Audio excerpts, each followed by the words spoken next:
தகவல் தொகுப்பு மிகவும் நுணுக்கமாகவும் வரலாற்று ரீதியாக முக்கியத்துவம் வாய்ந்ததாகவும் உள்ளது.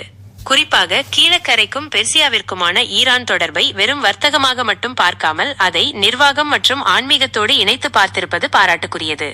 நீங்கள் வழங்கிய தகவல்களின் அடிப்படையில் சில கூடுதல் வரலாற்று பார்வைகள் இங்கே. 1. தாகியுத்தீன் அப்துர் ரஹ்மான். வர்த்தகம் கடந்த அதிகாரம். நீங்கள் குறிப்பிட்ட தாக்கி உத்தீன் அப்துர் ரஹ்மான் பாண்டிய மன்னரான மாரவர்மன் குலசேகர பாண்டியன் காலத்தில் மிக நெருக்கமான அதிகாரியாக இருந்தார். மார்கோ போலோவின் குறிப்புகள் மட்டுமின்றி பாரசீக வரலாற்றாசிரியர் அப்துல்லா வாசாஃப் இவரை பற்றி விரிவாக எழுதியுள்ளார். தாகியுத்தீன் பாண்டிய அரசின் பிரதிநிதியாக எமிசரி செயல்பட்டார் என்பது தமிழர்களுக்கும் பெர்சியர்களுக்கும் இடையிலான ஆழமான அரசியல் நம்பிக்கையை உறுதிப்படுத்துகிறது. 2. குதிரை வர்த்தகத்தின் முக்கியத்துவம். மத்திய காலத்தில் தமிழகத்தில் யானைப்படைகள் வலுவாக இருந்தன. ஆனால் போர்க்களத்தில் வேகத்திற்காக உயர்தர குதிரைகள் தேவைப்பட்டன. கிஷ் தீவு கிஷ் ஐலண்ட் பாரசீக வளைகுடாவில் உள்ள இந்த இடத்திலிருந்து ஆயிரக்கணக்கான குதிரைகள் கப்பல்கள் மூலம் கீழக்கரை மற்றும் காயல்பட்டினம் துறைமுகங்களுக்கு வந்தடைந்தன. இந்த வர்த்தகம் பாண்டிய பேரரசின் இராணுவ பலத்தை தீர்மானிக்கும் காரணியாக இருந்தது.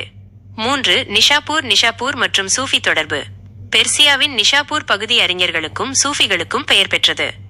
ஷேக் சையீத் முகமது ஆஃப் நிஷாப்பூர் போன்றவர்களின் வருகை கீழக்கரையை ஒரு அறிவுசார் மையமாக இன்டெலெக்சுவல் ஹப் மாற்றியது. இது பிற்காலத்தில் மார்க்க கல்வி மற்றும் அரபு தமிழ் ஆர்வி போன்ற தனித்துவமான கலாச்சார வெளிப்பாடுகள் வளர அடித்தளமிட்டது. 4. மொழி தாக்கம். அரபு தமிழ் ஆர்வி. பெர்சிய மொழியில் உள்ள பல சொற்கள் இன்றும் தமிழ் முஸ்லிம்களின் அன்றாட பேச்சு வழக்கில் கலந்துள்ளன.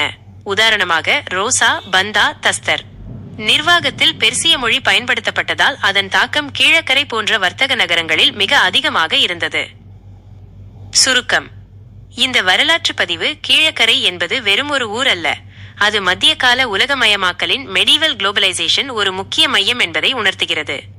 எஸ்.ஏ.கே. முசப்பிஹு அவர்களின் இந்த தொகுப்பு இன்றைய தலைமுறைக்கு தங்கள் வேர்களை புரிந்து கொள்ள உதவும் மிகச்சிறந்த ஆவணம்.